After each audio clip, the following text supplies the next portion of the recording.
Hello मेरे प्यारे बच्चों, आपका बहुत बहुत स्वागत है केजीएस नीट चैनल पर। बच्चे बहुत मेहनत करते हैं लेकिन मार्क्स इंप्रूव नहीं हो रहे। पता ही नहीं चल रहा सर क्या हो रहा है।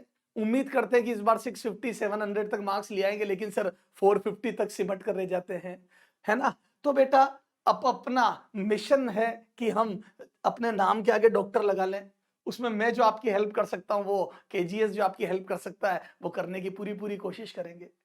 आर यू सफरिंग फ्रॉम, देखो मैं कुछ लाइंस लिख रहा हूं, आप कनेक्ट करेंगे कि हाँ यार ये आपके साथ हो रहा है।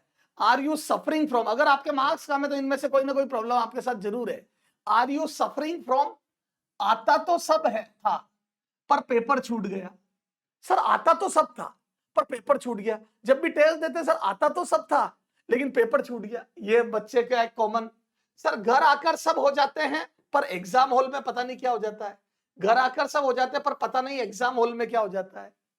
सर ये तो बिल्कुल, तो आप कनेक्ट करेंगे, जितने भी बच्चे वीडियो देख रहे हैं वो कनेक्ट करेंगे, हाँ सर ऐसा होता है। तो इससे दूर कैसे जाए, इसको देखो सर सिली मिस्टेक बहुत हो जाती है। उम्मीद कर रहे थे 650 आएंगे सर, नंबर 450 आए टेस्ट में जब टोटल करा। सिली मिस्टेक बहुत होती है। तो इन सब के रीजन जानेंगे। बेटा मेरे 68% थे 9th क्लास में, वहां से मैं आरपीटी फर्स्ट रैंक तक का सफर तय किया है मैंने। मेरे को कोई शौक नहीं आ रहा ये बताने में, पर ये तुम्हारे कॉन्फिडेंस के लिए जरूरी है कि सर ने ऐसे क्या चेंजेस करे अपनी लाइफ में जो सर सक्सेस हो गए, है ना। तो सर को ये सक्सेस मिली वो मैं आपके साथ शेयर करूंगा, ठीक है। तो सर ये सारे मेरे एक्सपीरियंसेस है। सिली मिस्टेक बहुत हो जाती है, सब मेरे साथ भी होता था, ठीक है। किया तो सही था पर ओएमआर में गलत टिक कर दिया। ये भी कई बच्चों, ये कम लोगों की प्रॉब्लम है पर हाँ है। किया तो सही था पर ओएमआर में गलत टिक कर दिया। Sir note correct, silly mistake में सर नोट करेक्ट ध्यान से नहीं पढ़ा। सिली मिस्टेक में सर नोट करेक्ट ध्यान से नहीं पढ़ा। चारों ऑप्शन ध्यान से नहीं पढ़े। इसके लिए मैं एक सेपरेट वीडियो बनाऊंगा कि सिली मिस्टेक किस किस टाइप की होती है और उनको रेक्टिफाई कैसे करें। पर अभी पेपर अटेम्प्ट कैसे करें। तो बेटा ये सारी चीजें, पेपर आता तो था लेकिन छूट गया, आते तो सब थे पर एग्जाम हॉल में पता नहीं क्या हो गया, किया तो सही था पर ओएमआर में गलत टिक कर दिया। सिली मिस्टेक सर बहुत हो रही है, पता नहीं क्यों हो रही है पर हो रही है। तो इन सब का रेक्टिफिकेशन, तो इनको रेक्टिफाई करने के लिए बेटा paper, how to attempt paper सीखना पड़ेगा।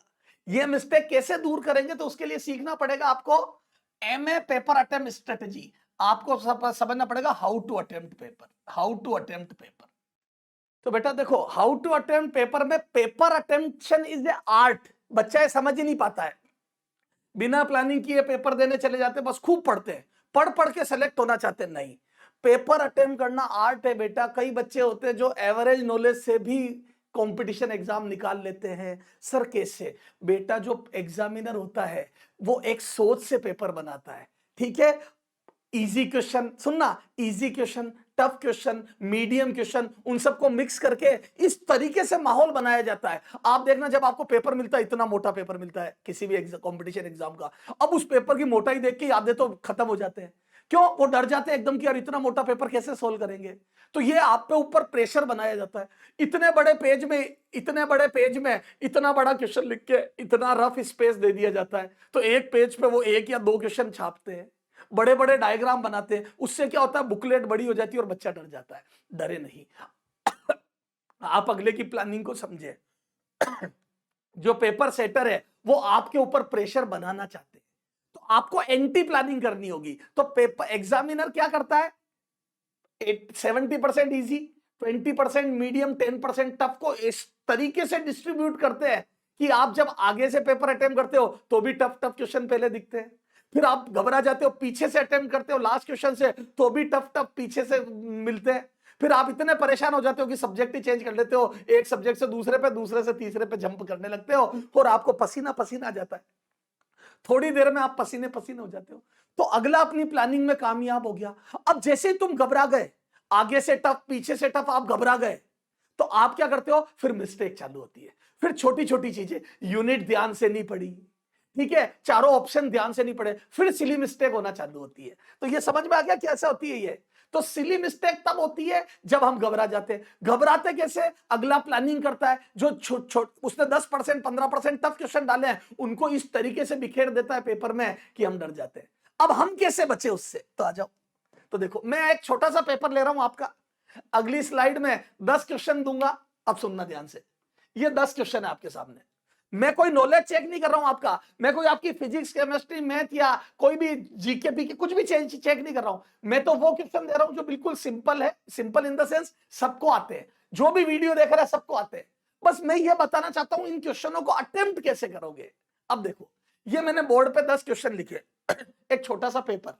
देखो मैं बताता हूं कैसे आपको सेलेक्ट करने हैं, कैसे आप अपने मार्क्स इंप्रूव करोगे। मैंने आपके बोर्ड पे 10 क्वेश्चन लिख दिए, जो अगर मैं आपको एक दिन दूं पूरा या एक घंटा दूं तो सारे लोग कर लोगे।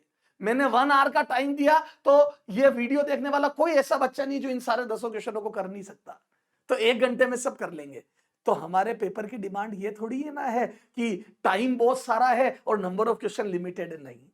हमारा एग्जाम की डिमांड तो फास्ट एंड फ्यूरियस, कौन सबसे तेज और एक्यूरेट है वो है। जल्दी भी करने हैं और एक्यूरेसी से राइट भी करने हैं, सिली मिस्टेक भी नहीं करनी, मतलब गाड़ी को स्पीड में भी चलाना है और एक्सीडेंट भी नहीं होना चाहिए, तब जाके आप सेलेक्ट होते हो। अब ये 10 क्वेश्चन है, इसमें मैंने टाइम को कम करके और कर दिया मात्र 1 मिनट, है ना, 1 मिनट। अब 1 मिनट में या चलो 2 मिनट कर दिया। देखो टाइम को रिड्यूस करते इस पेपर में क्या इंपॉर्टेंस बन गई, 2 मिनट। अब नॉलेज वाला नहीं जीतेगा, अब वो जीतेगा जो फास्ट है, क्योंकि नॉलेज वाला क्या करेगा, नॉलेज ज्यादा होने पर भी पेपर पूरा अटेम्प्ट तो कर नहीं सकता, तो 2 मिनट में मैक्सिमम क्वेश्चन जो अटेम्प्ट कर लेगा वो जीत गया। जैसे ही मैंने टाइम रिड्यूस कर लिया, अब जिसको पेपर अटेम्प्ट करने की आर्ट तगड़ी है वो जीत जाएगा, जिसको पेपर अटेम्प्ट ढंग से करना आता है वो जीतेगा। 2 मिनट में पेपर अटेम्प्ट करने वाला जीतेगा। मेरी आरपीटी में फर्स्ट रैंक आ गई, क्यों? क्योंकि बेटा मेरे को पेपर अटेम्प्ट करने की आर्ट थी। लेकिन जेई में मेरी रैंक 5400 आई, क्यों? क्योंकि बेटा मेरे को नॉलेज उतना नहीं था जेई के हिसाब से जितना दूसरे को था। जिस बच्चे की आरपीटी में सेकंड रैंक आई थी, उस बच्चे की आईआईटी जेई में 39 रैंक थी। मेरी आरपीटी में फर्स्ट रैंक थी, सेकंड रैंक जिस बच्चे की थी उसकी जेई में 39 रैंक थी। का मतलब उसको नॉलेज तो मेरे से ज्यादा था, लेकिन पेपर अटेम्प्ट करना मुझे तगड़ा आता था, क्योंकि आरपीटी में टाइम की लिमिट थी, है ना, प्री इंजीनियरिंग टेस्ट राजस्थान का, उसमें टाइम की लिमिट थी। लेकिन आईआईटी जेई में नॉलेज चाहिए था, टाइम लिमिट, टाइम का बाउंडेशन, टाइम की कोई तकलीफ नहीं थी, क्योंकि 2 घंटे में हमारे को 10-12 क्वेश्चन करने थे, इधर हमारे को कम टाइम में ज्यादा क्वेश्चन करने थे। तो तुम्हारा जो एग्जाम है बेटा कम टाइम में ज्यादा क्वेश्चन करने, तो बेटा speed and accuracy matters a lot, art of paper attention matter a lot.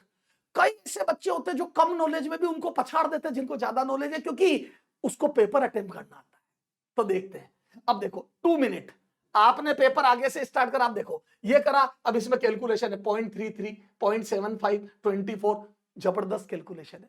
तो क्या मैं बोल दूं, अगर आपने 2 मिनट में इस क्वेश्चन को अटेम्प्ट करने की कोशिश कर ली तो आपके हो सकता है पूरे 2 मिनट यहां खराब हो जाए, तो इसको लीव इट।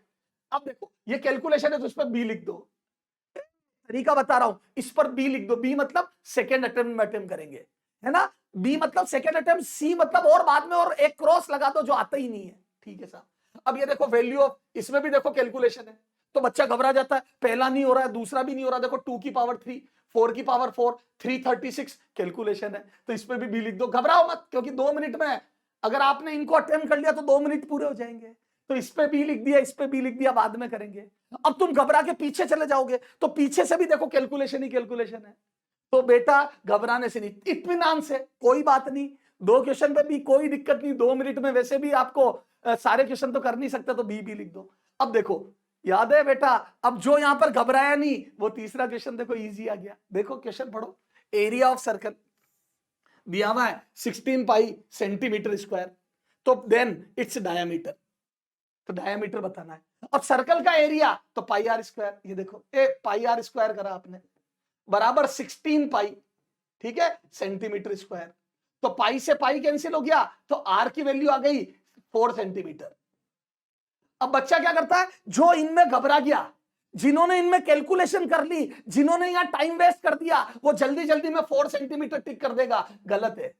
मैंने कहा ना सिली मिस्टेक होना चालू हो जाएगी, क्योंकि उसने रेडियस निकाल दी। देखो सर्कल का एरिया पाई आर स्क्वायर बराबर 16 पाई करा और सोल्व करा तो आर की वैल्यू 4 आई, लेकिन उन्होंने डायामीटर पूछा था, देखो डायामीटर पूछा था, तो आंसर इज 8 सेंटीमीटर। उन्होंने डायामीटर पूछा था, आंसर इज 8 सेंटीमीटर। अब ये एक्यूरेसी उसकी रहेगी जिसने इन दोनों क्वेश्चनों को छोड़ दिया। आपने अगर एग्जाम में गलत, पहली इंपॉर्टेंट बात, अगर आपने एग्जाम में लेंदी क्वेश्चन पहले अटेम्प्ट कर लिया, गलत क्वेश्चन पहले अटेम्प्ट कर लिया, तो आपका टाइम वेस्ट होने से आप फास्ट हो जाओगे, आप बहुत स्पीड में आ जाओगे, आप घबरा जाओगे, आपके हार्मोन्स आपके हिसाब से बिहेव नहीं करेंगे। एग्जाम हॉल में आपके हार्मोन्स वैसे ही आपके हिसाब से बिहेव नहीं करते, और ज्यादा तकलीफ हो जाएगी। तो बेटा घबराना नहीं है। 2 क्वेश्चन टफ आए शुरू के, छोड़ दो, लीव इट, हमें सारे करने ही नहीं, लीव इट, लास्ट में देखेंगे, क्योंकि जो इनको अटेम्प्ट करेगा वो बर्बाद होएगा। तो इन दोनों को पहली बार में छोड़ दिया। समझ में आ गई? तो कैलकुलेशन वाले क्वेश्चनों पर भी लिख दिया, इजी क्वेश्चन आते ही कर लिया, और ध्यान से पढ़ा। देखो डायामीटर, तो 4 की जगह 8 आएगा, क्योंकि डायामीटर 2r होगा। तो बेटा जो इत्मीनान से, जो बहुत कूल माइंडेड होकर पेपर अटेम्प्ट करेगा, वो सिली मिस्टेक से बच जाएगा। गलत क्वेश्चन छोड़ते हुए चलो, लेंदी क्वेश्चन छोड़ते हुए चलो। तो ये आ गया 8 सेंटीमीटर। आया आनंद? Yes sir. ये तो एक्यूरेसी बढ़ गई, अपने आप एक्यूरेसी बढ़ गई। तो जो तुम लिख बोलते हो ना, सिली मिस्टेक बहुत होती है, आते हुए क्वेश्चन गलत हो जाते हैं, तो अब राइट होंगे। अगर आपने गलत क्वेश्चन अटेम्प्ट नहीं करा तो राइट होंगे। आ जाओ, ये देखो, अब देखो, धूप के बाद छांव, अंधेरे के बाद जिंदगी में उजाला जरूर होता है। जो इंतजार करता है उसकी जिंदगी में अंधेरे के बाद उजाला आता है, धूप के बाद छांव आती है। क्लियर है? आजा। sin 30 1/2, tan 45 1, तो ये इजी था, 1/2 + 1 3/2 या 1.5, खत्म ये आंसर। ये देखो, तो 2 मिनट में मैंने ये कर लिया, ये कर लिया, देखते ही हो गए। फिर ये देखो 2 + 3 5, 5 + 5 10, 10 डिवाइड बाय 5 2 आंसर, ऑप्शन भी 2, आंसर भी 2। ये हो गया देखो, तो ये राइट। तो मैं बोल दूं 2 मिनट में मैं तीनों अटेम्प्ट कर लूंगा। फिर आगे बढ़ा, ये देखो, अब यहां पे देखो 8/2 4, 3 2 जा 6, -4, 4 से 4 कट गया, तो आंसर इज 6। तो ये 6। अब देखो 6 कर दिया, लेकिन क्वेश्चन ध्यान से पढ़ो, ये तो x लिखा है, पर उन्होंने पूछी वैल्यू ऑफ 2x। ये देखो ऐसे गलतियां होती है। तो क्वेश्चन हमेशा ध्यान से पढ़ो। सर सिली मिस्टेक हो गई, x के लिए सॉल्व करके 4 टिक करके आ गए, 6 टिक करके आ गए। सर हमने ध्यान नहीं दिया, x यहां पर देखा, आज तक आदत थी, x के लिए सॉल्व करके 6 टिक कर दिया, नहीं 2x। अब जो बच्चा यहां पर टाइम खराब नहीं करेगा, वो क्वेश्चन ध्यान से पढ़ेगा, और ध्यान से पढ़ेगा तो वो x को यहां ध्यान से पढ़ लेगा, 2x सही है, तो 2x की वैल्यू 12 होगी। खत्म। तो देखो दिखाया x है और पूछा 2x है, तो 2x की वैल्यू 12, वही डायामीटर पूछा था ना यहाँ पे वैसे। तो बेटा अगर आपने किसी क्वेश्चन में टाइम खराब नहीं करा तो सिली मिस्टेक नहीं होगी, क्योंकि आप पेशेंस के साथ क्वेश्चन अटेम्प्ट कर रहे होंगे, और क्वेश्चन ध्यान से पढ़ो। अभी देखो मैंने x देखते ही इसको टिक कर दिया था ना। रीड क्वेश्चन केयरफुली, इस पर भी अलग वीडियो बनाऊंगा। फिर sin 30 cos 60, तो ये भी बहुत इजी है। देखो छांव आ गई, ये भी राइट हो गया, ये भी। तो 2 मिनट में मैं शुरू के 2 छोड़ के ये सब आराम से अटेम्प्ट कर सकता हूं। sin 30 1/2, ठीक है, cos 60 भी 1/2 होता है, याद है, cos 60 sin 30 के बराबर, तो आंसर इज 1। ये आंसर 1 हो गया, ये भी राइट हो गया। क्लियर है? ये राइट हो गया, ये राइट हो गया। फिर ये देखो 6 डिवाइड बाय 2.95, इसमें कैलकुलेशन है, मैंने बी लिख दिया। इसमें कैलकुलेशन है, मैंने बी लिख दिया। ये देखो ना, बहुत जबरदस्त कैलकुलेशन है, ठीक है, इसमें भी बी लिख दिया। अब इसमें भी बहुत जबरदस्त कैलकुलेशन है, तो मैंने बी लिख दिया। तो मैं बोल दूं पहली बार में मैं ये 5 क्वेश्चन अटेम्प्ट कर लूंगा। तो जो अगले ने प्लानिंग करी थी, शुरू के 2 टफ दे दिए, लास्ट के 2 टफ दे दिए, तो जो बच्चे घबराने वाले हैं वो शुरू से अटेम्प्ट करा, घबरा गए, पीछे से अटेम्प्ट करा, घबरा गए, सब्जेक्ट चेंज कर लिया। नहीं, अब मुझे पता है अगला मुझे पागल बना रहा है, अगला मुझे एक ट्रैप में फंसा रहा है। तो अब मैं जैसे ही शुरू के 2 टफ देखूंगा, मैं मुस्कुराऊंगा और एग्जामिनर को बोलूंगा मैं तेरी चालबाजियों में नहीं फंसा, मैं एमए सर का स्टूडेंट हूं। तो ये दोनों क्वेश्चन आप बी लिख दो, एंटी प्लानिंग करो। एग्जामिनर ने फंसाने की कोशिश करी, तुम जाल काटने की कोशिश, अगले ने जाल बिछाया, तुम जाल काट दो। नहीं अटेम्प्ट करूंगा। याद है मम्मी बचपन में, अपन याद है बचपन में कोई चिढ़ाता था तो मम्मी के पास जाते थे रोते रोते, मम्मी वो चिढ़ा रहा है, तो मम्मी क्या बोलती थी, तू चिढ़ेगा तो वो ज्यादा चिढ़ाएगा। याद है मम्मी बोलती थी तू चिढ़ेगा तो वो ज्यादा चिढ़ाएगा, तू चिढ़ी मत, वो चिढ़ाएगा ही नहीं। बस वही वाली बात है, एग्जामिनर फंसाने की कोशिश कर रहा, तू फंसी मत, एग्जामिनर फेल हो जाएगा। तो क्या मैं बोल दूं ये दोनों छोड़ दिए, बाकी कर लिए। अब दिमाग, अब देखो, अब मेरा माइंड और काम करेगा। देख लॉजिक, देख अब एमए लॉजिक। ये देखो जैसे क्वेश्चन है, अगर यहां पर 3 होता, अगर यहां पर 3 होता तो कट के 2 आता है ना, तो अभी 2 तो नहीं आएगा, ये 3 से कम है, देखो ये 3 से कम है, ये लेस देन 3 है तो आंसर 2 से ज्यादा आएगा, ग्रेटर देन 2। दिमाग लगा। अब कैलकुलेशन में रफ रफ कैलकुलेशन करूंगा, 6 डिवाइड बाय 3 होता तो 2 आता, लेकिन नीचे 3 से कम है तो आंसर 2 से ज्यादा आएगा, आंसर 2 से ज्यादा आएगा। अब ये लॉजिक। अब ये आता है एक्स्ट्रा ऑर्डिनरी। अब देखो, यहां तक तो इतने क्वेश्चन अटेम्प्ट कर लिए ना, तो तुम उन लोगों को भी पछाड़ दोगे जिनको नॉलेज ज्यादा था और उन्होंने ये अटेम्प्ट कर लिए। अब तुम ये सोचो, एक बच्चा जिसको खूब नॉलेज था और वो पेपर अटेम्प्ट करना नहीं आता था, वो ये 2 क्वेश्चन लेके बैठ गया तो उसके 2 मिनट यहीं पूरे हो गए। अब एक बच्चा एवरेज था और उसने ये 5 क्वेश्चन कर लिए, वो उनसे आगे निकल गया। देख लो, नॉलेज वाले को एवरेज बच्चे ने पछाड़ दिया, जैसा मैंने आरपीटी में किया था। नॉलेज वाले बच्चे की सेकंड रैंक आई, मैं एवरेज था तो भी मैं आगे निकल गया। क्यों? क्योंकि पेपर ढंग से अटेम्प्ट किया और टाइम की लिमिट थी, तो टाइम की लिमिट में मैंने ये 5 क्वेश्चन कर दिए। अब अगर मैं एवरेज से थोड़ा सा, अब देखो, अब टक्कर चल रही है जिन बच्चों को पेपर अटेम्प्ट करना आता है। अब मुझे भी आता है और एक और बच्चे को आता है जो मेरे से ज्यादा टैलेंटेड है थोड़ा, तो अब वो मेरे से आगे कैसे बढ़ेगा? अब टैलेंटेड बच्चों में कंपटीशन, जिनको पेपर अटेम्प्ट करना आता है टैलेंटेड, वो इसको लॉजिक से कर देगा तो उसका ये भी हो जाएगा। ठीक है, अच्छा, इसमें कैलकुलेशन देखो, ये लॉजिक से कर दिया। उसके बाद इसमें तो कैलकुलेशन है, इसमें भी है। अच्छा, इसको ट्राई करने की बजाय उसने ये कर दिया। देखो, अब रफ कैलकुलेशन देखो, 0.33 1/3 होता है। देखो, और जोरदार चीजें बताता हूं। अब जो मैंने क्लासों में बताया था रफ कैलकुलेशन कैसे करते हैं, यहां कैलकुलेशन की ट्रिक 1/3 होता है 0.33, 0.75 3/4 होता है। ठीक है, एक मिनट, ये इसमें एक ऑप्शन गलत छप गया, गलत छप गया। ये 6 आएगा, 6 मिसप्रिंट हो गया। ठीक है, अच्छा, और ये 24, तो देखो 4 से 4 और 3 से ये कट गया 2 बार 12 से, और ये 6 आ गया, आंसर खत्म। तो बेटा, अगर आपको पेपर अटेम्प्ट करना आता है, आपको लॉजिकल अप्रोच है, जिस बच्चे की लॉजिकल पेपर अटेम्प्ट करना भी आता है और लॉजिकल अप्रोच है, वो ये क्वेश्चन भी राइट कर देगा। जिस बच्चे को पेपर अटेम्प्ट करना आता है, लॉजिकल अप्रोच भी है और उसकी रफ कैलकुलेशन पर भी कमांड है, उसको कैलकुलेशन की खूब सारी बातें पता है कि 0.25 1/4 होता है, 0.33 1/3 होता है, 0.75 3/4 होता है, वो ये भी राइट कर देगा, तो उसकी ये भी राइट हो गया। तो जो वास्तव में टैलेंटेड है वो रैंक भी बना देगा, है ना, पेपर अटेम्प्ट करने के साथ साथ। तो अब टाइम अप हो गया, बाकी अगर और टाइम मिलता है तो इनको और सोल्व कर सकते हैं। तो समझ में आई? सबसे पहले जो देखते ही हो रहे हैं, जो 2+2 वाले क्वेश्चन है, देखो जो बहुत इजी है उनको पहली बार में कर लो, जो देखते ही आपसे हो रहे हैं, जिसमें थोड़ी कैलकुलेशन है उस पर बी लिख दो, जिसमें बहुत ज्यादा कैलकुलेशन है, जैसे इसमें बहुत ज्यादा कैलकुलेशन है, इसमें जैसे इसमें बहुत ज्यादा कैलकुलेशन है, तो यहां सी लिख दो, यहां पे सी लिख दो। देखो, इसको और अलग कैटेगरी दे दो, है ना, ये सी लिख दो, इस पे सी लिख दो, इसको और बाद में करेंगे। तो अब आपको जब टाइम मिलेगा ना, तो आप बी और सी में से पहले बी वाले ये कैलकुलेशन पहले करोगे। अब मान लो आपके पास टाइम बच गया, 20 सेकेंड और बच गए, तो आप इसमें से और इसमें से इसको प्रायोरिटी दोगे, इसको पहले सोल्व करोगे, क्योंकि इससे ज्यादा आसानी से ये हो जाएगा। क्लियर है? क्योंकि 2 की पावर 3 8, 4 की पावर 16 64, ऐसे करके 256, ऐसे करके 230, ये कर लेना। ठीक है, तो ये आ जाएगा 6, जो भी आ जाएगा देख लेना, 64 × 4। ठीक है, ठीक है, तो 264, ये आगे 400 500 आ जाएगा, लगभग 500 के करीब आ जाएगा, जो भी है। ठीक है ना, 500 के करीब आ जाएगा ये। तो मैं इसको प्रायोरिटी दूंगा, बी और सी, तो बी और सी। अच्छा, मान लो कोई क्वेश्चन मुझे आता ही नहीं है, कि 11th क्वेश्चन ऐसा है जो मुझे आता ही नहीं, जिसके बारे में मैंने सुना ही नहीं, कभी आज तक, मेरे को आता ही नहीं है, तो उस पर क्रॉस लगा दो, क्रॉस। तो 4 कैटेगरी बन गई, 4 कैटेगरी बन गई। एक जो देखते ही टिक हो जाएगा वो पहली बार में कर लो, ताकि मैक्सिमम आउटपुट आ जाएगा। जो देखते ही टिक होने वाले हैं वो पहली बार में कर लो।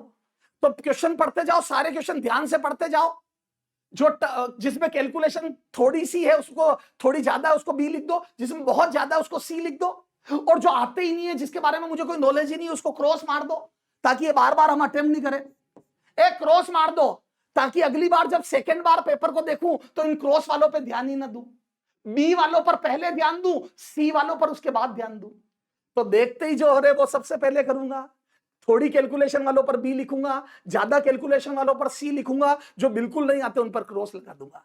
मान लो मैंने कोई टॉपिक पढ़ा नहीं और उसका क्वेश्चन मेरे से पढ़ा, क्वेश्चन जरूर पढ़ो, नहीं हो रहा है, मेरे से हो ही नहीं सकता, उसको क्रॉस लगा दो।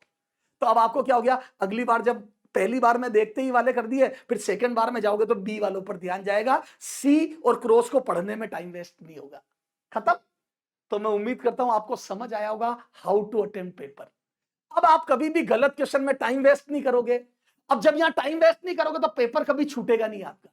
अब कई बच्चे तुम कहते हो ना पेपर छूट गया, जिन लोगों ने इन 2 क्वेश्चनों में टाइम वेस्ट कर दिया उनके ये सब छूट गए। फिर वो बाहर आके बात करते हैं, अरे यार ये तो मैं सब आराम से कर लेता, ये तो सारे मैं 30 सेकंड में ही कर देता, पर मेरे तो 2 मिनट यहीं पूरे हो गए।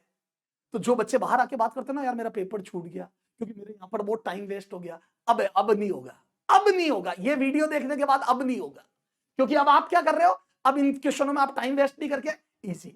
तो पहले अटेम्प्ट में इजी क्वेश्चन करोगे तो आपका कभी पेपर नहीं छूटेगा, आपको जितना नॉलेज है मैक्सिमम आउटपुट दोगे। ठीक है, चलो बाय बाय बेटा, बेस्ट ऑफ लक। अगली बार अगले वीडियो में मिलेंगे how to improve silly mistake, और सिली मिस्टेक कितने टाइप की होती है ना। और एक वीडियो ये भी बनाऊंगा मैं कि रिवीजन कैसे करें। क्लियर है बेटा, रिवीजन कैसे करें। कई बच्चों के मैसेज आ रहे हैं कि सर आपके चैनल, तो बेटा केजीएस की ऐप डाउनलोड कर लो, खान ग्लोबल स्टडीज, वो ऐप डाउनलोड कर लो। उसके अंदर सारे जो भी नोटिफिकेशन होंगे आ जाएंगे, कब कौन सा बैच स्टार्ट हो रहा है, उसके टीचर कौन कौन से हैं। ठीक है ना। तो खान सर की मुहिम है कि कम से कम फीस में ज्यादा से ज्यादा बच्चों तक एजुकेशन पहुंचे। पढ़ेगा इंडिया तो बढ़ेगा इंडिया। तो बेटा उन्होंने बहुत नॉमिनल फीस न के बराबर, है ना, मतलब उससे ज्यादा की तो ड्रेस आती है, मैं खरीदने जाता हूँ मार्केट में। तो बेटा ओनली 1500 रुपीज में उन्होंने जो बैच चलाया। ठीक है, तो बहुत बहुत धन्यवाद खान सर का कि उन्होंने हर बच्चे को नीड चाहिए कि एजुकेशन देने का सोचा। बाय बाय बच्चों, लव यू ऑल।